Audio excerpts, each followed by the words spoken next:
On today's show, is Yegor Surin worth the risk? We'll look at the towering winger on today's episode of Locked On NHL Prospects.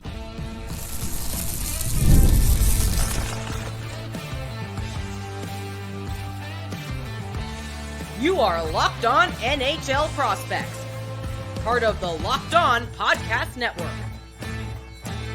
Your team every day.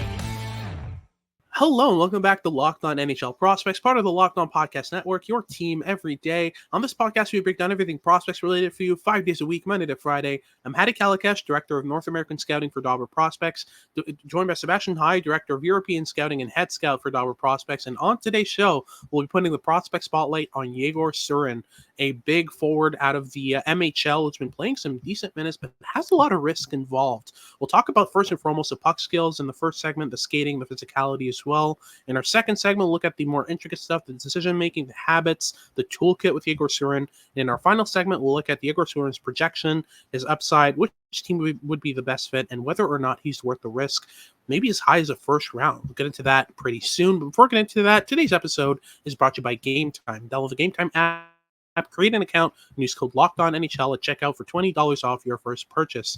If you're watching on YouTube, make sure to like and subscribe. Leave us a comment letting us know what you want us to talk about next. And if you're listening on your favorite podcasting platform, please leave us a rate and review and make sure to make us your first listen of the day.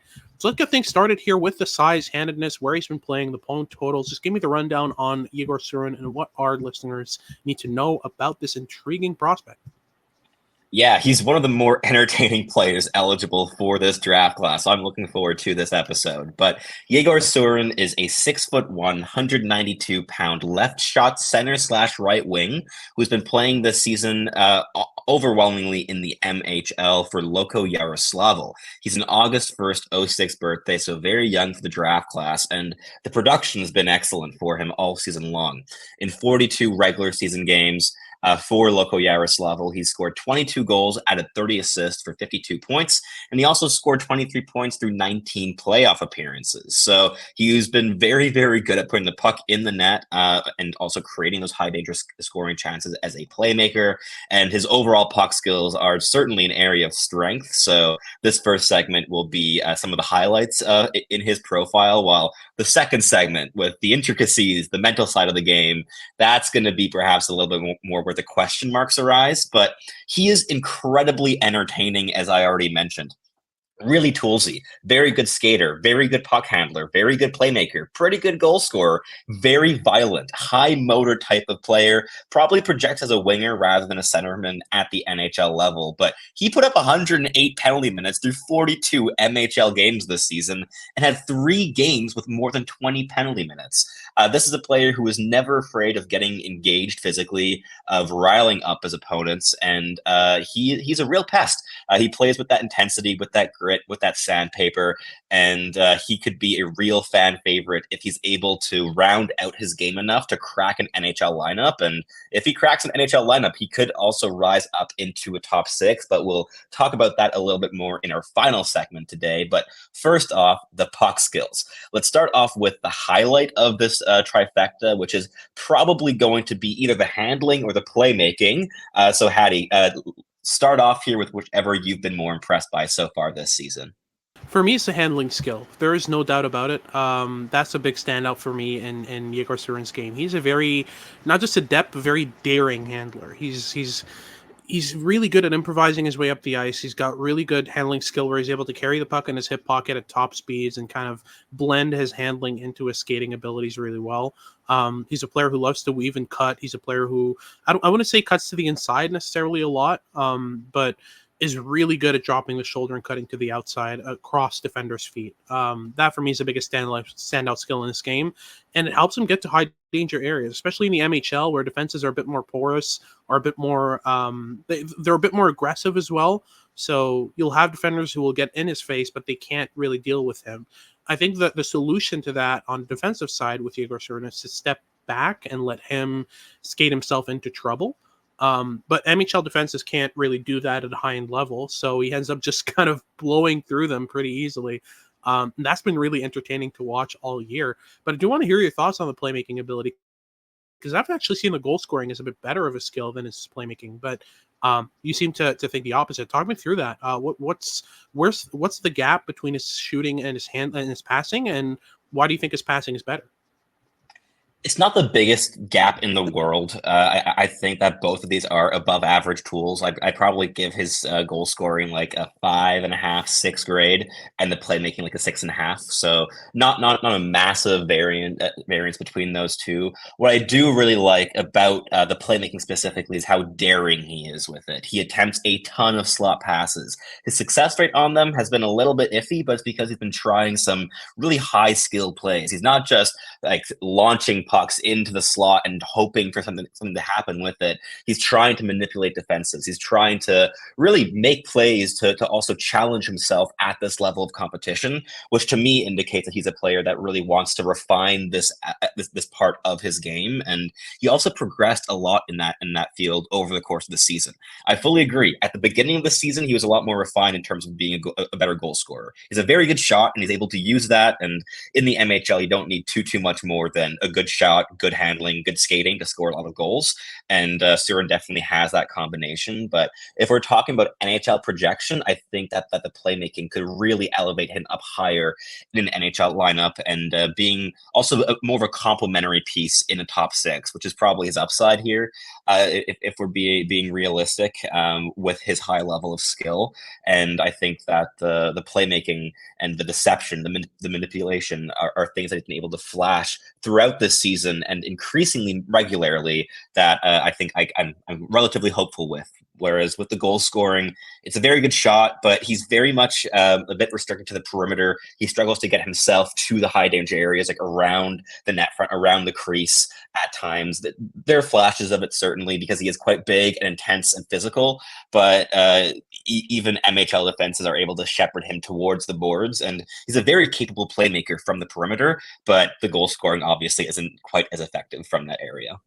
From what I understand, in terms of the breakdown that you've given us on Surin's shooting versus passing, from what I understand, it seems like he's a better shooter than a passer, but he's a better playmaker than a goal scorer. Yes. Does that make sense? Yes.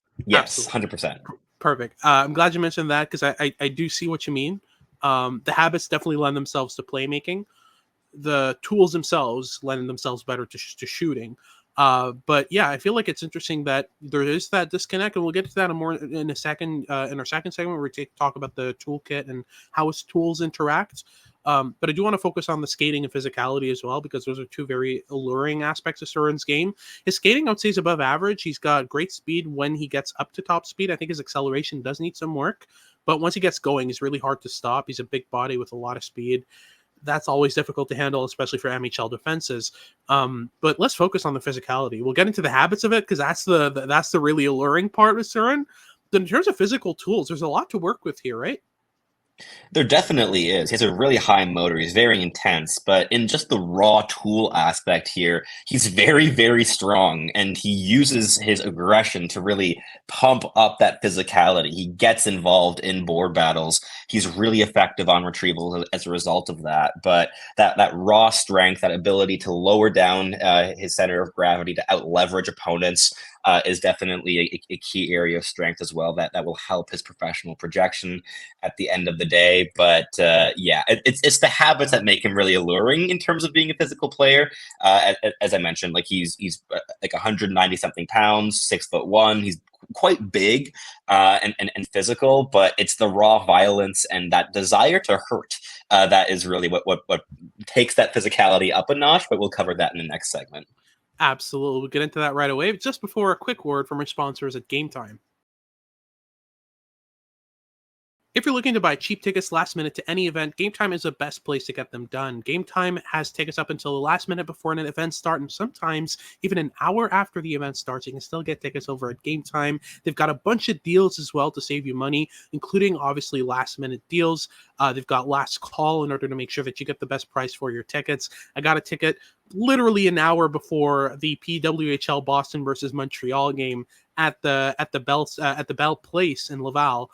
And that was a really interesting game. It ended up in third overtime. I got my money's worth, and it's great to just be able to choose a destination last minute.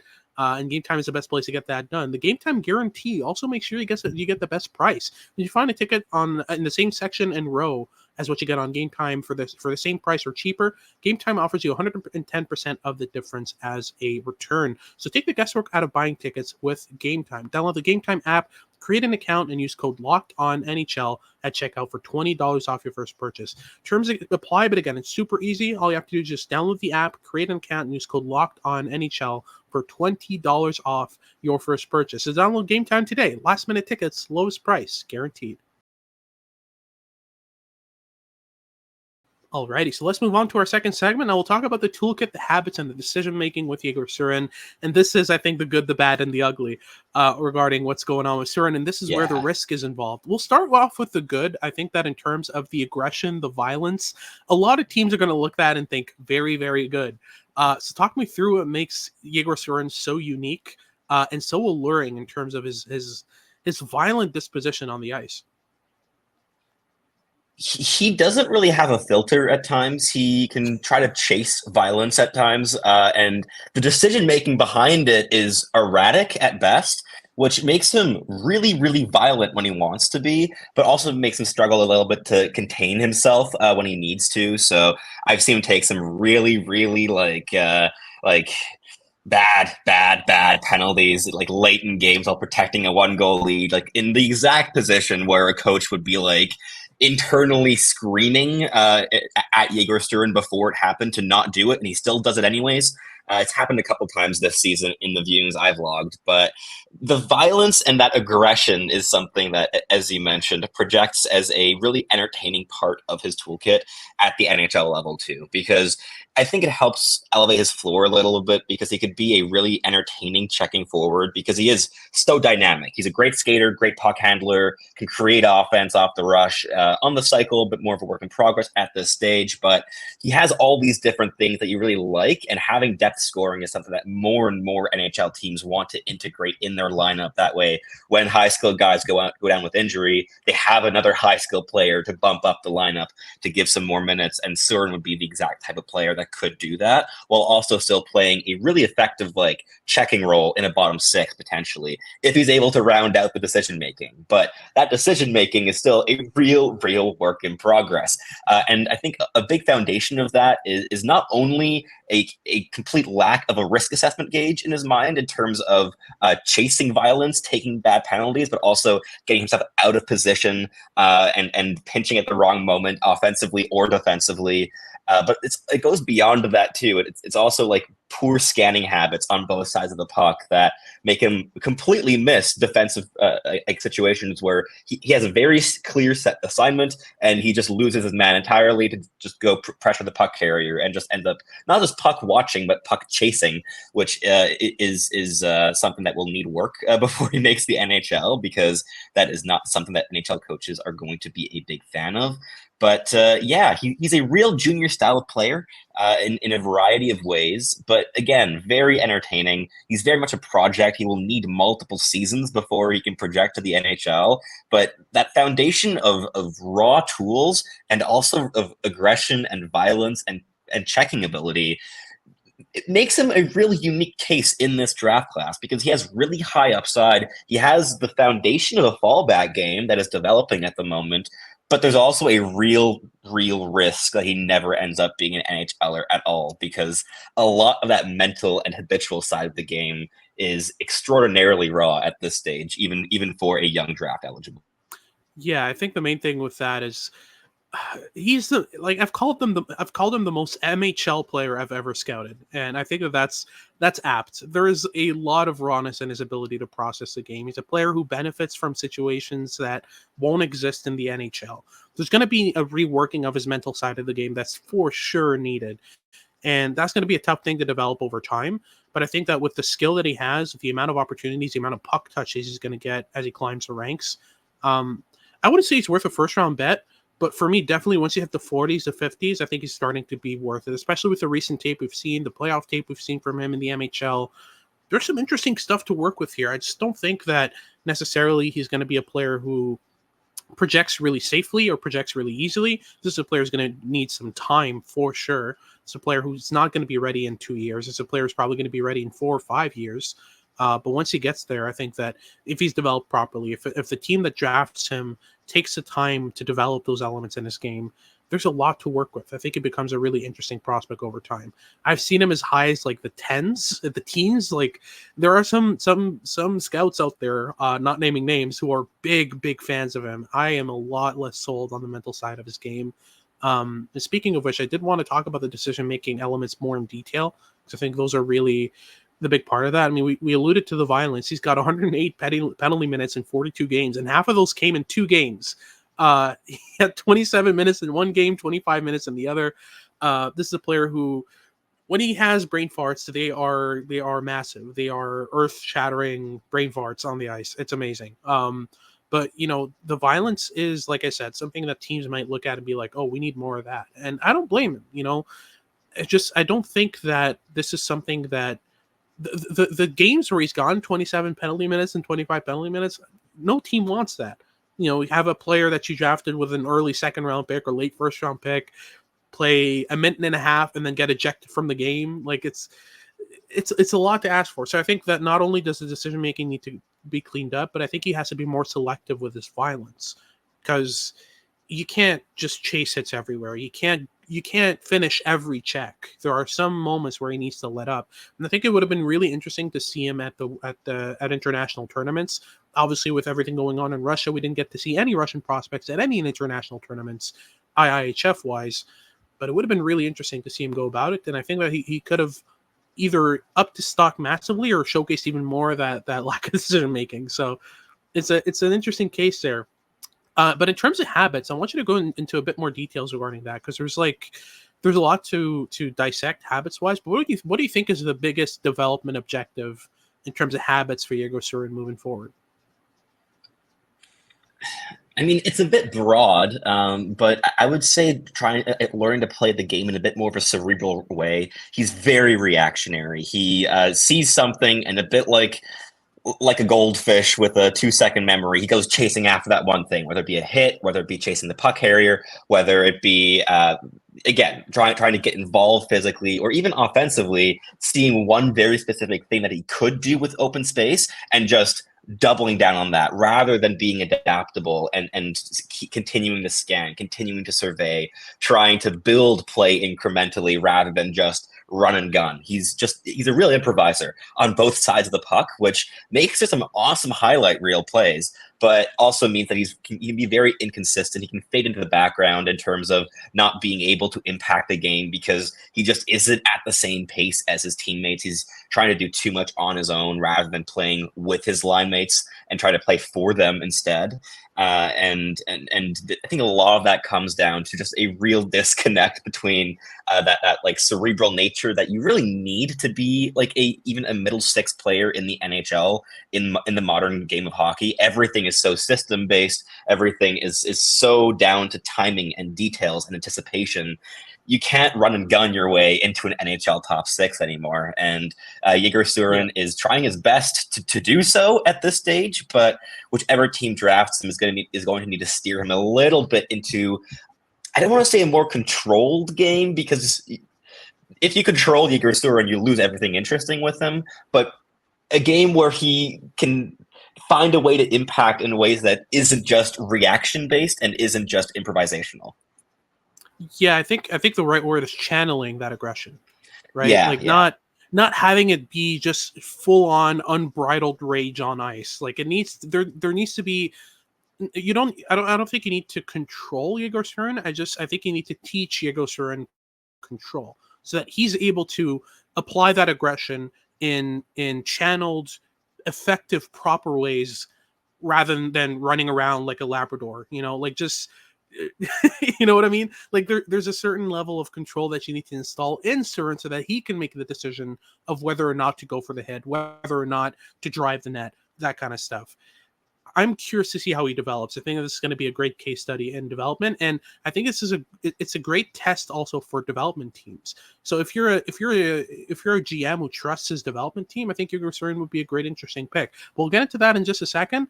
We'll get into the projection, the upside with Yegor Surin, which team would be the best fit, and whether or not he's worth the risk.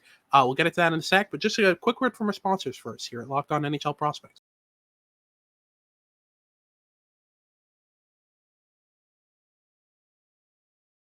Alrighty, so let's close things off here with our final segment, breaking down Yegor Surin's upside, what his projection would be, where he ends up in the draft, and which team would be the best fit for him. Let's start off with the projection with Yegor Surin. What's a realistic spot on the lineup for a guy like Surin if he develops the way that prospects normally do? That's a really tough answer because the range in possible outcomes with this player is massive, right? And Yeah. normal players don't play the game like Yegor Surin does. So I would say if he can learn that element of control in his game, the upside is really, really high. He could be a complementary top six, like point producer who also chips in with that physicality, the violence, the checking value. Could even be like a secondary offensive driver on a second line, for instance. Yeah. One of the big reasons for that upside was something that we didn't even get into in the last segment because we had so much to talk about on the mental side of the game. But in terms of the toolkit, the motor, the skating, the handling, the playmaking, they blend so well together.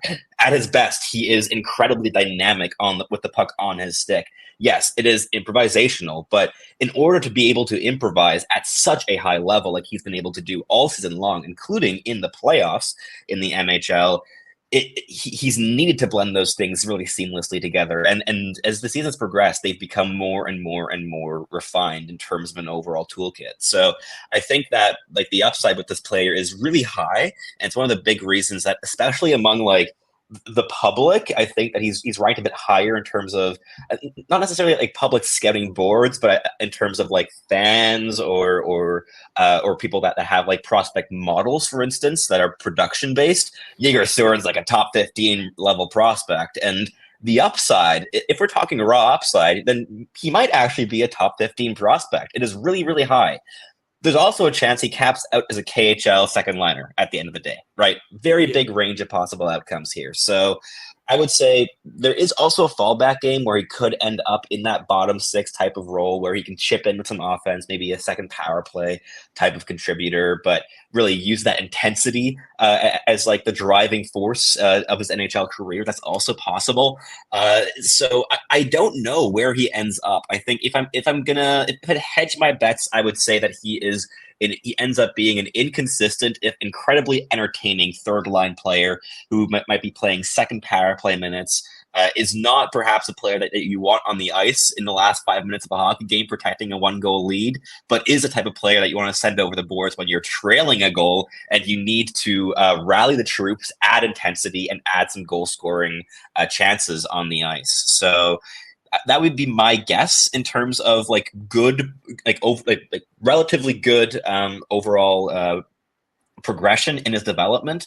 If he ends up with a team that is patient with him and does give him those 4 or 5 years to marinate and refine, and also takes a hands-on approach that is very important. Do not just let him be. You have to be engaged in his developmental process. That is really, really important.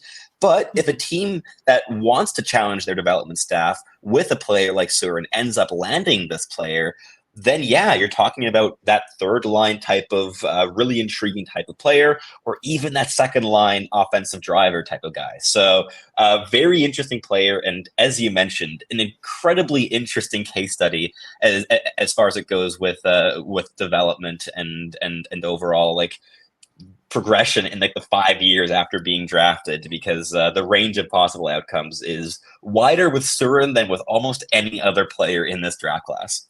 Yeah, I would say that it is the widest of any prospect in this class. Like there are so many different outcomes in which Yegor Surin, I think there are more outcomes in which Surin becomes kind of a below replacement player. But I think the outcomes where he does become an above replacement player, he's a massive player. So it's a risk assessment thing. I personally don't think he's worth the risk before the 40s, and Bob McKenzie would agree. And as we know, Bob McKenzie's rankings often reflect what happens on draft day the most. He's ranked 43rd on Bob McKenzie's rankings. The highest he's ranked, according to the lists on Elite Prospects, would be Craig Button's at 33rd. So there's not a single ranking that puts him square in the first round, but I know for a fact that a couple teams are looking at Surin as a late first rounder. So speaking of which team would be the best fit in terms of let's start with mid second round, let's say 40s. Which team would you say would be a good fit, either among soon-to-be contenders or teams that just missed the playoffs? Who do you see as a fit here? There's one thing that stands out a lot to me, and it's partially because of a swing they took 2 years ago that I was also a very big fan of, and which is aging quite nicely, which was the Victor Nuchev swing. So the Buffalo Sabres, I think, would be a really interesting bet. They have enough players. They don't need more prospects in their cupboard. They can take a risk like Yegor Surin in the early second round. They're picking at 43rd overall, which is probably the low end of where Surin ends up going on draft day. But if he's there, I could really see Buffalo taking that swing. They like taking like those risks for those high upside type of players. And they already have about 7 or 8 players that are projecting as top 6 guys at the end of the day. They aren't going to rely on Surin to make the NHL at his peak capacity. They can also take that more patient approach. There isn't an impetus to rush him. So I think that they'd be a really interesting landing spot for Surin, but would also be a team that, based off of past draft selections, would be willing to take this type of risk. Absolutely. I think that would be a really interesting pick for them. Another team I could see taking a swing on him would be the Montreal Canadiens. The Habs need upside, and Surin brings upside. At that stage in the draft, the mid-second, early to mid-second, if he's still available, I think the Habs will look at him as a very interesting option for their prospect pool there. Because the thing with the Canadiens is, for the longest time, they've just had a lot of depth, but not a lot of... They've had a lot of quantity, not a lot of quality in terms of pure high-end upside. At some point, their best prospect was Joshua Roy, which is like, I love Joshua Roy. I don't think he tops out as anything more than like a very, very complimentary second liner. They need top 6 upside. They need a player who could potentially become a first liner. I think that Yegor Surin is worth the risk if you're getting to the 30s, 40s, and he's still available, and you're a team that really needs that quality, that upside. I think that Surin's worth the bet, and he also fits the MO. He's a big guy who's very violent, very aggressive, has a high motor, and a lot of skill. I think that Nick Bobrov is going to look at this prospect and immediately fall in love with what he brings to the game. But again, you need a team that's really able to develop mental tools, and you need a development a head of development who believes that hockey sense can be taught. And guess who thinks that? Adam Nicholas. He's the proponent of you can teach hockey sense. He's done it with Yuri Slafkovsky. He's improved even Lane Hutson's hockey sense, which was already elite to start with. I think he could be a very good fit with Yegor Surin's game overall. But yeah, that wraps things up for today's show. Thank you very much for tuning in. If you're watching on YouTube, make sure to like and subscribe. Leave us a comment letting us know what you want us to talk about next. And if you're listening on your favorite podcasting platform, make sure to make us your first listen of the day and leave us a rating and review. For your second listen of the day, make sure to check out Locked On Sports Today. They've got all your news and updates about what's going on around sports. And make sure to tune in for our next shows as we continue our prospect coverage for the month of June. This has been Hadi Kalikesh with Sebastian High, and we hope you tune in next time.